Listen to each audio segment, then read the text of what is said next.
এই অঙ্কটা আমরা একটু দেখব। এই অঙ্কটাতে আমাদের এই যে সিরিজটা দেওয়া রয়েছে এর 2n টার্মস অবধি যোগফল বার করতে বলেছে। এখন এই সিরিজটা যদি আমরা খেয়াল করি তাহলে দেখতে পাবো এই সিরিজের মধ্যে দুভাবে আমরা এটাকে রিপ্রেজেন্ট করতে পারি। একটা হচ্ছে যদি আমরা যেগুলো অ্যাডিশন প্লাস সাইন দিয়ে লেখা রয়েছে সেগুলোকে আলাদা করে নিই, মানে অড ভ্যালুগুলোকে 1, 3, 5 এইগুলোকে, তার মানে আমি তার দিয়ে একটা সিরিজ পাবো 1 square plus 3 square plus 5 square, এইভাবে যাবে, এই একটা সিরিজ পাবো। আর ইভেন টার্মগুলোকে যদি আলাদা করে নিই তাহলে সেই ক্ষেত্রে আমরা 2 স্কোয়ার, 4 স্কোয়ার, 6 স্কোয়ার এদেরগুলো নিয়ে একটা সিরিজ পাবো। তার মানে টোটাল যে সিরিজটা রয়েছে সেই সিরিজটাকে আমরা কিন্তু এইভাবে দুটো সিরিজে ডিভাইড করে নিতে পারি। একটা হচ্ছে এইভাবে ওপরেরগুলোকে নিয়ে, যেগুলো অড নাম্বার অফ প্লেসে রয়েছে, অড প্লেসে রয়েছে 1, 3, 5, আর একটা হচ্ছে যেগুলো ইভেন প্লেসে রয়েছে। তাহলে এগুলোকে যদি আমরা এইভাবে ডিস্ট্রিবিউট করে নিই দুটোর মধ্যে, তাহলে আমরা যে সিরিজটা পেলাম সেই সিরিজটাকে আমরা ফার্স্ট সিরিজটার কটা টার্ম আসবে, যেহেতু মোট 2n খানা টার্ম রয়েছে তাই প্রথম সিরিজটার আসবে n খানা টার্ম, তার মানে এটার আসবে n টার্ম অবধি আপ টু n টার্ম, আর পরেরটার ক্ষেত্রেও আসবে এটার n টার্ম অবধি, দুটোরই n খানা করে টার্ম অবধি আমরা নেব। এবারে ফার্স্ট সিরিজটা যদি খেয়াল করি তার মানে গিভেন সিরিজটাকে আমরা এইভাবে লিখতে পারবো, ওপরের সিরিজটা মাইনাস নিচের সিরিজটা।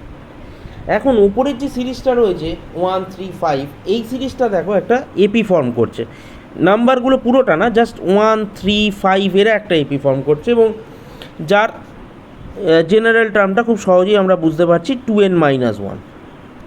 কোন এপিটার? 1, 3, 5 এই এপিটার ক্ষেত্রে। তাহলে এই যে গিভেন এপি সেই এপিটার nth টার্ম কত হবে? এইটা 2n-1 এর হোল স্কোয়ার। আর পরের যে টার্মটা রয়েছে 2, 4, 6, এটা তো আমরা যদি 2 স্কোয়ার বাইরে কমন নিয়ে নিই তাহলে আমরা জেনারেলভাবে একটা টার্ম পেয়ে যাবো 1 square plus 2 square plus 3 square, ওরা একটা স্ট্যান্ডার্ড যে আমাদের ফর্মুলা আছে সেটা বসিয়ে দিলেই চলে আসবে। তাহলে আমাদের মূল উদ্দেশ্য থাকবে প্রথম সিরিজটাকে, মানে এই অড নাম্বার অফ টার্মগুলো যেটা রয়েছে সেটাকে ভাঙিয়ে নেওয়া। তার জেনারেল টার্মটা আমরা পেয়ে গেছি 2n-1 এর হোল স্কোয়ার।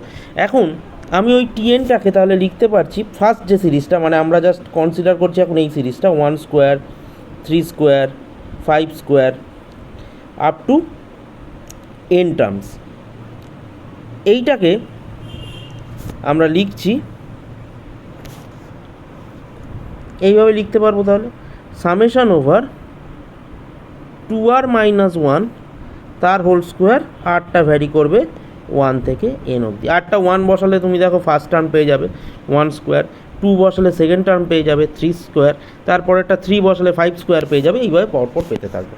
তাহলে এই সিরিজটাকে যদি আমরা একটু এক্সপান্ড করে দিই তার মানে আমাদের সামেশানটা কার ওপর চলবে? 4r square minus 4r plus 1।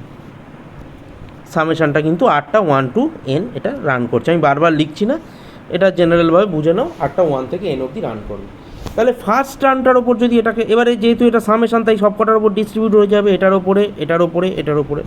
তাহলে ফার্স্ট টার্মটার ওপর ডিস্ট্রিবিউট হলে আমি এটাকে লিখতে পারবো 4 টাইমস সামেশান r স্কোয়ার, তারপরেরটাকে লিখতে পারবো 4 টাইমস সামেশান ওভার r, আর পরেরটা যেহেতু 1 তাই 1ই n বার রিপিট হবে, তার মানে ওটার ভ্যালু বেসিক্যালি চলে আসবে n, কেন 1 এইটাই n বার অ্যাড হতে থাকবে 1 + 1 + 1 + 1 করে আলটিমেটলি চলে আসবে n। তার মানে আমাদের সিরিজটা পেয়ে গেলাম 4 summation r square, 4 summation r plus n। তাহলে এবার এর প্রত্যেকটার ফর্মুলা আমাদের স্ট্যান্ডার্ড ফর্মুলা রয়েছে। 4 সামেশান r স্কোয়ার মানে হচ্ছে ফার্স্ট n খানা টার্মের স্কোয়ারের সাম, তাহলে ওটার ফর্মুলা বসিয়ে দেবো n into n + 1 into 2n + 1 by 6। তারপরেটা আছে -4r, -4r মানে হচ্ছে 4n + 1 বাই 2, তারপরেরটা তো শুধু n রইল। তাহলে এটা কিন্তু আমাদের এলো এই সিরিজটার, এই ওপরের সিরিজটার সাম। এবার এটার থেকে সাবট্রাক্ট হবে কোনটা? এই পরের সিরিজটা। এই পরের সিরিজটার সাম কত হবে? তাহলে এটা আমরা পেয়ে গেলাম, এটাকে আমি নাম্বার 1 দিয়ে মেনশন করে রাখবো। তাহলে পরের সিরিজটা আছে 2 square plus 4 square plus 6 square. তাহলে সেই ক্ষেত্রে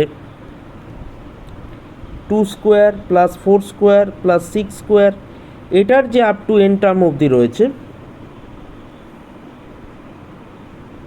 তাহলে এটার থেকে আমি 2 স্কোয়ারটা যদি কমন নিয়ে নিই তাহলে এটা দেখো ফার্স্ট এন খানা টার্মের স্কোয়ারের সাম চলে আসবে আমাদের একদম জেনারেল ফর্মুলা যেটা আছে, তাহলে এটা চলে এলো